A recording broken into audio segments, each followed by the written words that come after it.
Podobe znanja.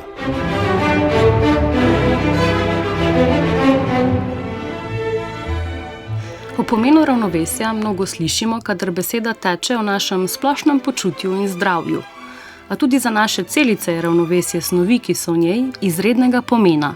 Recimo, proteini, osnovni delavci v celicah, ves čas nastajajo in se porabijo in so v nekakšnem dinamičnem ravnovesju. Da celica deluje normalno, mora torej imeti ravno pravšnjo količino proteinov, morajo pa obstajati tudi načini, kako to količino uravnavati. Kaj pa se zgodi, ko se to ravnovesje podre? Ta vidik je še posebej pomemben in zanimiv z vidika nevrologije. Se lahko denimo kopičenje proteinov v živčnih celicah vodi do raznih nevrodegenerativnih bolezni. Celični proces, ki vzdržuje ravnovesje ne zgolj enega, temveč kar cele skupine proteinov in ki je morda prva točka v kaskadi, ki pripelje do okvar naših živčnih celic, so proti koncu lanskega leta odkrili na Kemijskem inštitutu. Poimenovali so ga interstaza. Na kakšne načine bo interstaza prispevala k razumevanju nevrodegenerativnih bolezni, pa tudi kako se v interstazi pravzaprav uravnavajo proteini, bo osvetlila tokratna gostja Podob znanja, doktorica Neža Vadnjal z Kemijskega inštituta. Doktorica Neža Vadnjal, lepo pozdravljeni. Hvala za povabilo. Vi raziskujete ravnovesje proteinov v celicah. Kaj pa se zgodi, ko se ravnovesje, konkretno v celicah, podre? Ja, torej, mogoče kar en korak prej. Pravzaprav mi se predvsem fokusiramo na mRNK in kako preko tega uravnovešamo naše proteine, pa da začneva pravzaprav na začetku pri tem, ko se reče osnovna dogma biologije, naše vse te informacije, kako narediti proteine, ki so ti osnovni delavci naših celic, vse to je zapisano, a pa glavne informacije so zapisane v našem DNK. In v DNK so ta navodila, kako izdelati proteine. Ampak iz DNK proteini ne nastanejo direktno, ampak gre najprej DNK se prepiše v mRNK oziroma messenger RNK oziroma sporočilni mRNK. In ta sporočila, se pravi ta, kaj bi rekel, plonk listki, kako dejansko narediti, pa pravzaprav ta direktna navodila se pa potem potujejo po celici in točno lahko nadzorujejo v prostoru in v času, kdaj in kje potem dejansko se iz mRNK naredijo proteini. In mi se predvsem fokusiramo pravzaprav na mRNK, ampak če, kot sem lihka rekla, to potem vodi do proteinov, če mi spreminjamo kje in koliko mRNK-ja imamo, bomo s tem posredno vplivali na to, koliko proteinov imamo, in to je pa pravzaprav tisto, kar je pomembno, da imamo v pravem ravnovesju, kot ste pravzaprav rekli v svojem vprašanju, zato ker proteini morajo biti v konstantnem ravnovesju in kadar niso, pravzaprav vodi to lahko do nekih bolezenskih stanj. Ponavadi gre to za neko, ko tega ravnovesja nimamo dolgo časa, ne? Pravzaprav, če mi zdaj gledamo, celica ima skozi neko dinamično dogajanje, ne? To je živo bitje. Se pravi, se to ravnovesje skozi lovi, ko pa dolg časa ni ravnovesja, pa lahko pridemo do različnih bolezni. Recimo nevrodegeneracijske bolezni so dostikrat povezane s tem, da se začnejo nalagati določeni proteini. Se pravi, da jih imamo preveč oziroma najprej se narobe zložijo, malo napačne oblike so, zato jih celica pravzaprav ne zna več porabljati oziroma pač, da jih nimamo več in se zato začnejo nalagati, kar vodi do nevrodegenerativnih bolezni. Je pa recimo na drugi strani so pa raki velikokrat povezani s tem, da nimamo dovolj več kakšnega proteina. To se velikokrat zgodi zaradi mutacij že na DNK, se pravi, tam nimamo te informacije in ne pridemo do proteina, ki je pomemben za to, da imamo to ravnovesje. Ponavadi enega proteina nimamo, ki pa pol vpliva na vse ostalo. Pravzaprav vedno pa zelo pogosto gre, da tudi ne samo, da imamo enega proteina preveč ali pa premalo, ampak je pol ta kaskada dogodkov. Ko imamo enega premalo, bomo imeli lahko zaradi tega nekih drugih preveč. Ali pa tudi še enih drugih premalo. In pač to lahko vodi do zelo teh kritičnih bolezenskih stanj. Kaj pa so potem razlogi, da se te recimo kaskade v dolgem času, da so v neravnovesju? Kot neki zunanji dejavniki. Ja. Pravzaprav enega čist takega, kaj bi rekla, recepta nimamo. Zdaj pa to delimo, pa ne bomo imeli naših proteinov v neravnovesju in živeli bomo zavedno brez bolezni. Tega žal ne vemo, ampak pravzaprav zelo hitro pride do tega zaradi različnih mutacij. In kaj pa vodi do mutacij, so pa lahko recimo različna sevanja, to je tudi UV recimo od sonca, ve se, da je recimo do nasnaženosti zraka, pride pač, kar rečemo, zdrav življenjski slog, ne. To, kar nekako vidimo, uravnovešena prehrana, dovolj gibanja, se pravi, ne vem, ohranjanje prave telesne mašice, vse to lahko vpliva, ampak kako se pa to poveže, pa pravzaprav ne vemo, predvsem je pa to, ker morda za različne stvari so različni aspekti. Če govorimo tako za recepte, je predvsem to, da za nekatere pravzaprav naše zdaj človeške razvade vemo, da pravzaprav ne koristijo, razen da je pol, ko jo enkrat razvijaš, zelo težko jo ne več imeti, ampak vemo pa, da zelo močno vodi do mutacij. In to je recimo, kajenje je ena taka, ne? In vodi do mutacij gena, se pravi, če imaš mutacijo gena, pol boš vedno ne boš imel dovoljšne količine proteina ali pa proteina v pravi obliki. Tako da, če iščemo recept, bi jaz rekla, te stvari, ki vemo, da so pravzaprav samo slabe, da se jim odrečemo, pa ki se jim lahko odrečemo, ne? Ker nekateri je pravzaprav težje loviti to ravnovesje tudi nama, ne? Pa če greva k samim celicam, pa k molekuli mRNK oziroma ribonukleinski kislini, kot ste omenili, da je nekako v osrčju vaših raziskav. Zanima me, kako se ta molekula mRNK povezuje s tem novim celičnim procesom, ki ste ga tudi pomagali opisati z interstazo. Ja, torej, kot ste omenili, interstaza je nek proces držanja tega ravnovesja proteinov preko mRNK, ki smo ga v skupini za RNK omrežje, ki deluje med Londonom in Ljubljano in vodijo jo Jernej Ule. Ta mehanizem smo zdaj pred kratkim opazili in ga tudi opisali. No, kot se zdaj že nekaj časa pogovarjamo, moramo imeti neko pravšnjo količino proteinov, ne premalo, ne preveč. In to lahko ali uravnavamo s tem, da jih razgrajujemo, lahko pa tudi s tem, koliko jih pravzaprav pridelamo. In oba procesa se vedno dogajata. In kot sem rekla, pridelamo jih pravzaprav na podlagi teh zapiskov v obliki messenger RNK. In če bomo imeli recimo tega mRNK-ja manj, bomo tudi manj proteinov pridelovali v neki določeni točki. No, in kaj je pravzaprav hec interstaze, je ne samo, da na ta način lahko, da uravnavamo samo količino pravzaprav mRNK-ja samo za en protein, ampak za celo skupino. In se pravi, kaj se zgodi pri interstazi? Ko imamo enega proteina, ene vrste proteina preveč, bo ta protein se skupaj še z mRNK-jem za ta protein, pa še za nekatere druge proteine, se bojo vsi ti skupaj v bistvu kot skrili v strukture v celičnemu nukleusu, ki se imenujejo nuklearne pege. Se pravi, kar naenkrat ne bomo imeli pravzaprav ne tega proteina in še dodatnih mRNK za izdelati ta protein in še druge, jih ne bomo več imeli po vsej celici ali pa po vsem nukleusu, ampak točno noter v pegah, skrite, mogoče to bi lahko rekli, da je malo ena taka primerjava, lahko doma, ko pospravljamo, lahko imamo vse lepo pospravljeno pa zloženo v omarah.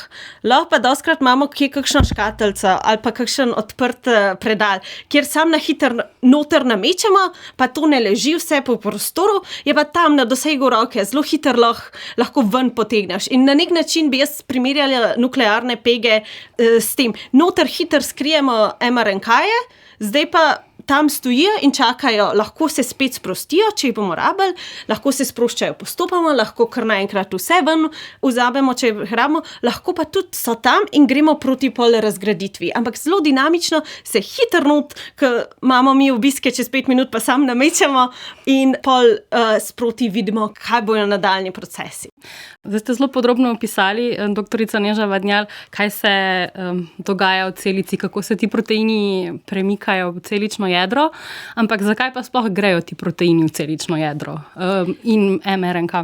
Se pravi, mRNK imamo pravzaprav ves mRNK bom na neki točki v jedru, zato ker bo nastal v jedru, ker imamo naš DNK v jedru in v jedru se bo iz DNK-ja prepisan mRNK in potem bo iz jedra potoval še v ostali del celice, kadar rabimo, kjer se bo spremenil v proteine. Ti proteini, ki jih bomo imeli pa v celičnem jedru in ki se bojo potem skrili v te nuklearne pege, jedrne pege, so pa pravzaprav proteini, ki so v nukleusu in dostikrat imajo ti proteini v svoji strukturi, imajo en tak del, ki jih bo vodil nazaj v nukleus in ti proteini bojo že v normalnem stanju v nukleusu, se pravi v jedru. Nukleus jedro.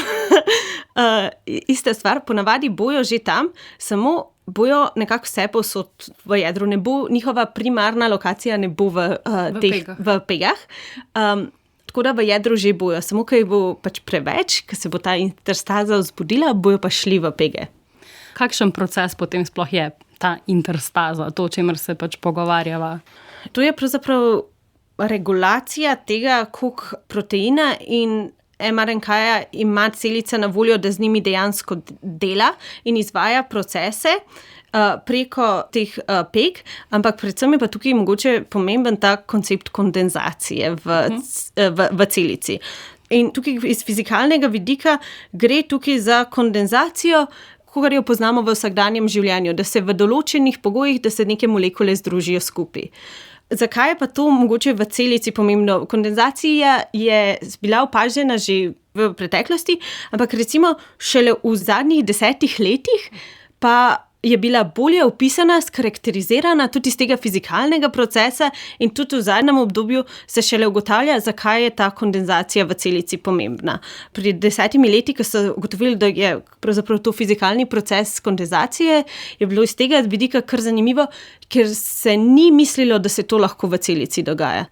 Če se spomnimo na te osnove celične biologije iz šole, imamo celico, živalsko celico ali pa človeško celico, ki ima noter organele, recimo nukleus, pa mitohondrije, pa Golgijev aparat in vsi ti organeli imajo okoli membrano. Ti organeli imajo vsak specifično funkcijo, ki jo izvajajo in molekule, ki jih rabijo, da izvajajo te funkcije, so pravzaprav za membrano, jih membrana drži skupaj v te organele, zato da lahko izvajajo te funkcije. Potem pa nekako tradicionalno smo mislili, da one molekule, ki pa niso v organelih, so pa vse povsod prosto plavajo. No, kaj pa se s to kondenzacijo zgodi, da lahko nastanejo, kot mi rečemo, organeli brez membrane. In se proteini in RNK molekule zaradi nekih svojih lastnosti se lahko pravzaprav združijo. Ena primerjava, ki se jo uporabi, kaj se zgodi, je recimo ljudje na zabavi v prostoru. Lahko so čisto prosto hodijo po prostoru, lahko se pa združijo v neke podskupinice. In te podskupinice so lahko ti organeli brez membrane. In lahko imajo, recimo ta skupinica ljudi ima ponavadi pogovor, ampak lahko bi se pa združili zato, ker bi imeli neko skupno nalogo. In če jih je več skupaj, ki delajo skupno nalogo, bo to bolj efektivno upravljeno. Pravzaprav se to zgodi s temi proteini in mRNA-ji, ki kondenzirajo. A so to potem te jedrne pege, ki ste jih že prej omenili? Ja, jedrne pege so ena vrsta teh organelov brez membrane, imamo pa tudi še druge in v nukleusu in tudi v ostalem delu, se pravi v celični citoplazmi. Tako da obstaja več različnih kondenzatov, ki imajo tudi različne funkcije v celici. V bistvu je pa zdaj to zelo aktivno področje biologije, da se ugotavlja, kaj je njihova naloga in pravzaprav kako se regulirajo, kako nastanejo, kako razpadejo, kdaj nastanejo. Ja, zelo aktivno področje raziskovanja je to zaenkrat. Kaj pa potem ti kondenzati, te jedrne pege, ki jih raziskujete vi? Kaj zdaj veste o njih? Jedrne pege v bistvu v originalu pomagajo pri prepisovanju mRNK. Ponavadi se mRNK, malček se mora spremeniti, če v tem procesu, ko je prepisan in preden je v obliki, iz katere se lahko prepiše, par nekih takih dodatkov se zgodi, da je ta prepis v protein v bistvu bolj efektiven, da res dobimo protein, kaj je treba. In te jedrne pege, primarna funkcija, ki jo poznamo, ali pa smo jo poznali, je pravzaprav pomagati pri teh procesih. Se pravi, jedrne pege so potem nek dodatek k tem navodilom, kakšen protein bo celica naredila? niso nujno dodatek, ker so en pomočnik pri tem, da bo celica naredila pravi protein. Pomočnik v celem tem procesu. Zanimivo za ta proces mi je bilo tudi, da ga je mogoče videti pod mikroskopom, da so jedrne pege, da se jih da opaziti. Kako izgledajo? V bistvu, jaz zelo rada uporabljam mikroskopijo za raziskovalne namene, ker pravzaprav pol vidimo stvari, vidimo stvari v celici, ne, kako se dogajajo. Mi smo za raziskovanje interstaze uporabili predvsem svetlobno mikroskopijo, kjer imamo pravzaprav svetlobo različnih valovnih dolžin, se pravi, da vidimo samo določen spekter, no, potem pa označimo neke molekule, ki nas zanimajo, s posebnimi oznakami, ki se jih bo videlo samo v določeni valovni dolžini. Tako da potem mi lahko istočasno vidimo več različnih molekul, vsako molekulo z drugo valovno dolžino. Z drugo barvo. Z drugo barvo, ja, v bistvu z drugo barvo. Mi to pa gledamo na ekranu in vidimo z drugo barvo. In če nimamo interstaze, recimo vidimo te naše molekule, ki se regulirajo z interstazo, vse povsod protein, taki ponavadi, ki gre v interstazo, vidimo vse posod po jedru, mRNA molekule pa pravzaprav take čistmičkane pikice vse posod po celici. Pa se pa zgodi interstaza, pa se vse skupaj združi v teh jedrnih pegah. Se pravi, vse te barve pol pridejo na kup v več takih večjih mehurčkov znotraj jedra. In ja, vse barve so na kupu, prej so bile pa vse posod. Kako zahtevno pa je, recimo, da pridete do neke take slike? Zdaj na tej točki niti ne več toliko, ker so metode vzpostavljene. Je pa tukaj pa v bistvu, kaj bi rekla, stojimo na ramenih najprej vseh, ki so pogruntali mikroskopijo, potem vseh na ramenih, ki so pogruntali, kako lahko označimo proteine, vseh, ki so pogruntali, kako efektivno označevati mRNA molekule. Tako da to je bil ta v preteklosti dolg proces, ki so ga delale druge skupine, drugi ljudje. No, pa tudi znotraj naše skupine smo mi mogli pravzaprav ta proces, kako mi to označimo, pa pogledamo, smo mogli najti optimalne pogoje. To pa tukaj pa mogoče čisto za primerjavo izboljševanje recepta. Pri nas gre še vseeno za večdnevni, to traja preko več dni, da mi pripravimo in da si potem ogledamo pod mikroskopom, ampak skupno pa pač vemo, kaj delamo. Tako da na tej točki je relativno preprosto. Pogovarjali smo se o celicah nasploh, ampak me zanima, katere celice pravzaprav uporabljate. Recimo, so to človeške celice, delate, ne vem, na celicah živali, celicah kvasovk? Mi delamo predvsem tukaj v Ljubljani, tisti, ki študiramo interstazo, delamo trenutno predvsem z človeškimi celicami. Zelo veliko uporabljamo HeLa celice. To so v bistvu celice raka, ki so bile izolirane od gospe Henriette Lacks, mislim, da v 60-ih letih. To so čisto iz praktičnega razloga v biologiji, so pa zdaj tu ene take celice, ki se zelo pogosto uporabljajo kot model, da mi neke take osnovne procese raziskujemo. Uporabljamo še neke druge podobne take celice, ki se reče, da so ti modeli, ki so tudi celice, ki pravzaprav se reče se nesmrtne, se pravi se kar delijo, lahko jih imamo zavedno. V laboratoriju. Je v laboratoriju, seveda. V Londonu, naši sodelavci v Londonu, pa zdaj ta proces raziskujejo tudi v kontekstu nevrologije, no, oni pa potem uporabljajo nevrone. In zelo veliko v bistvu uporabljajo, kot se reče, inducirane nevrone. Se pravi, to so nevroni, ki so bili vzgojeni v laboratoriju.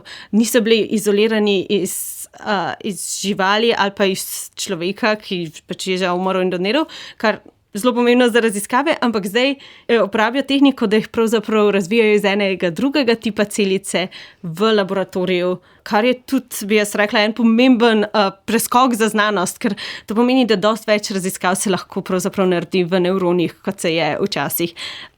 Vemo pa, da so nevroni drugačni kot ostale celice in ker mislimo, da bo interstaza zelo pomembno prispevala k razumevanju nevrologije in k pravzaprav iskanju nekih treatmentov, se pravi Zdravljen, hvala. Nekaj zdravljen za te nevrodegenerativne, to je kar še nekaj časa v prihodnosti, ampak vidimo potencial v tej smeri, zato nam je ključno razumeti, kako interstaza deluje v nevronih. Kako konkretno pa sta potem ta dva procesa pač povezana? Zakaj mislite, da obstaja povezava? Zato, ker vemo, da je pravzaprav ta regulacija proteinov v nevrologiji zelo pomembna. Kot sem omenila na začetku, so prav te nevrodegenerativne bolezni zelo velikokrat nastanejo zato, ker imamo nekaterih proteinov preveč in se začnejo nalagati. V nevrodegeneraciji se zgodi tudi nekaj zelo posebnega, dostikrat, da ti kondenzati, ki sem prej govorila, ratajo manj fleksibilni in dosti bolj fiksni in ne morejo več razpadati. In to opazujemo v nevrodegeneraciji. In se pravi, če bi bili ti kondenzati spet bolj fleksibilni in bi lahko razpadali, bi verjetno pomagali pri teh zadevah. Pomemben aspekt vsega tukaj je pa tudi, da smo pač opazili to obnašanje interstaze v pač teh nevronskih celicah. No, mislim, so bila neka prva opažanja in pravzaprav so to pač te nevrodegenerativne bolezni so nekaj, kar zaenkrat še ne vemo, kako se pravzaprav obnašajo, zakaj nastanejo oziroma kje so te začetne točke. Ne? Se pravi, še preden mi vidimo neke razlike pri pacientu, pri človeku, na celicah se začnejo že prej videti razlike. Ampak v resnici teh prvih točk ne poznamo še tako dobro. In kot kažejo te prvi rezultati, bi lahko bilo povezano z regulacijo te interstaze, da so to tudi neke, da se pač taka regulacija ne dogaja več pravilno, da so to te prve točke, ki pa naprej vodijo. To so pač zelo raziskave v povojih, marsikaj so pač ideje, nimamo še toliko veliko podatkov, ki bi vse to podpirali. No. Hipoteze, ki jih trenutno, vprašanja, ki jih zdaj raziskujete. Ja. Če sem vas potem prav razumela, doktorica Neža Vatnjal, je potem neka meja, do katere točke je zaželjeno, da se proteini in mRNK-ji povezujejo v pege oziroma v te neke kondenzate in potem meja, ko je to slabo. V bistvu ni problem, da se povezujejo, problem je pravzaprav, kaj se zgodi z temi fizikalnimi lastnostmi teh kondenzatov. Če so recimo kondenzati taki, da so dinamični, da lahko ratajo manjši, večji, da te molekule, ki so v kondenzatih, se lahko grejo ven. Dokler se to dogaja, je ponavadi vse v redu. Težave nastanejo, ko ti kondenzati pravzaprav ratajo trdni. In se več ta izmenjava s prostorom ne dogaja. In predvsem dostikrat ratajo trdni in tudi ne dogaja se več ta sprotna razgradnja in se samo veča v neka taka trdna snov. No. To pa ni edini celični proces, ki ste ga raziskovali. Raziskovali ste na doktoratu tudi samo obliko celice. Je recimo kaj skupnega nasploh pri raziskovanju različnih celičnih procesov? Definitivno. Predvsem, ko ostajamo v celici, meni se zdi, da je en aspekt čistko razumevanja celice. Kako se bo celica obnašala. Potem, ko nekaj časa raziskuješ celična biologija, ti že zelo hitro vidiš, da ko pravzaprav narediš nek eksperiment, medtem, ko bi mogla biti celica živa, pa mogoče dodaš neko snov, da vidiš, kaj se dogaja. Ko delaš to že zelo dolg, pa ne glede na to, kaj je proces, ti hitro vidiš, tukaj pa pač celica je že ni dobre volje. V bistvu mi dostikrat rečemo, celice izgledajo slabe volje. No, in če celica izgleda slabe volje, ponavadi pomeni, da to, kar si naredil, ni dobro, ne? Da si nekaj pravzaprav mogoče preveč spodbudil neke slabe procese. In to ne glede na proces, ki ga delaš, bo vedno ostalo isto. Še vedno marsikatera metoda, ti morda gledaš drug proces, ampak marsikatera metoda zame ostaja ista. Marsikaj je bilo tudi novega, kar tukaj moram res svoje sodelavce pohvaliti, ali pa se jim zahvaliti, da so pomagali s tem preskokom ali pa prestopom. V končni fazi je pa tudi isto ta znanstveni proces. Ne? Mi moramo definirati vprašanja, definirati hipoteze, razmisliti, kako bomo naredili eksperiment in kaj bojo to, kar rečemo, kontrole. Se pravi, kaj bo to, da bomo mi pravzaprav videli, da to, kar mi mislimo, da vidimo, da je to res, da ne opazujemo mi čist neke druge stvari v resnici. In ta čist proces, kako to je treba delati, jaz bi rekla, da se kot znanstveni proces ne razlikuje, ko pa ti pač ostajaš na celični biologiji, je pa pravzaprav ta proces isti in moš nek isti način razmišljanja še vedno uporabljati. Pa je morda kakšen način razmišljanja ali pa pristop pri tem, kar pa zdaj raziskujete, pač popolnoma nov ali pa recimo presenetljiv? Kaj je zame čisto tako novega bilo, je to, da zdaj pa razmišljamo jaz sem bila navajena razmišljati v bistvu o celici, bolj kot celoti, zdaj pa dosti več razmišljamo o mRNK-ju. Se pravi, gremo na neko manjšo točko. In tukaj pač tudi vidim razliko s kom drugim, ki sodelujem zdaj, jaz še vedno veliko razmišljam o celici. Marsikdo pa dosti bolj v mRNK-ju ali pa tudi proteinu. Ali pa marsikdo recimo dosti bolj pogleda to, kako je pa pravzaprav protein, kako je sestavljen skupaj, kakšno obliko ima sam protein. Jaz dosti prej razmišljam, kako pa celica, pa kako celica pol z okoljem glede na to. Ta razlika v razmišljanju se mi ne zdi nujno slaba stvar, ker pravzaprav pol skupaj sestavimo celoto. Meni se zdi, da pač znanost, pa vsaj biološka znanost vedno je bila, ampak da je vedno bolj in vedno bolj neka taka, pravzaprav mora biti ekipno ali pa skupno prizadevanje, da je enostavno toliko stvari, ki jih je treba narediti, da moramo skupaj delati. In mogoče pa metodološko, in tukaj se res pokaže, je pa tukaj mi zdaj veliko pravzaprav delamo, rečemo sekveniramo. Se pravi, da pogledamo ves RNK, kaj je v celici s posebnimi metodami in vidimo, koga je. In kaj se tukaj zgodi, pa dobiš pa res veliko število podatkov in tukaj so zelo posebne, reče se bioinformatske, se pravi računalniške analize je treba za to uporabiti. Tega zdaj zelo veliko se uporablja v skupini, ki sem zdaj in tega jaz prej nisem delala. Zato rabaš pa pravzaprav je kar nekaj znanj treba. In spet tukaj pride do tega povezovanja, pa pač medčloveških odnosov, da če imaš okoli sebe pa ljudi, ki so boljši v tem, ti pomagajo s tem. Je pa tu meni definitivno razlikan. Doktorica Neža Vadnjal, najlepša hvala za pogovor. Hvala za povabilo.